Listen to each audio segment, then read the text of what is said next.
ఒకే వాక్యంలో అంబేద్కర్ గారి జీవిత చరిత్రని మీకు ఒకటే వర్డ్లో చెప్తాను.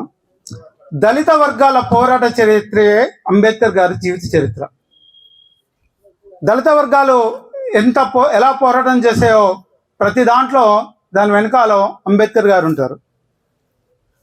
సమకాలీన అంశాల్లో ఇప్పుడున్నటువంటి సమాజం లోపల మన యొక్క పాత్ర చాలా ముఖ్యమైనటువంటిది. ఈ దేశాన్ని నిర్దేశించేది భారత రాజకీయాలు మొత్తం అంబేద్కర్ చుట్టే తిరుగుతున్నాయి.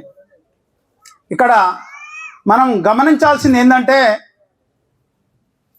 ఎన్నికల కోడ్ అనేటువంటిది ఈ మీటింగ్కి సంబంధం ఉండదు నాకు తెలిసి. నెంబర్ 2, ఆచరణాత్మకమైన అంబేద్కరిస్టులుగా మనం వెతకగలిగినప్పుడే ఈ సమాజంలో మనం మార్పు తెచ్చడానికి ప్రయత్నం చేస్తాం. ఆచరణాత్మకంగా లేని అంబేద్కరిస్టులు అంబేద్కర్ భావజాలాన్ని పాటించకుండా ఎన్ని మాటలు చెప్పినా వాటి వల్ల ఉపయోగం అనేది ఈ సమాజానికి ఉండదు. పేరుకు మాత్రమే తప్ప ఆచరణాత్మకంగా అంబేద్కరిస్టులు ఉండాలి. ఈ దేశంలో ఒకవైపు భారత రాజ్యాంగం, ఒకవైపు మనువాద శాస్త్రం రాజ్యాంగం, 2 రాజ్యాంగాలు నడుస్తున్నాయి ఈ దేశంలో.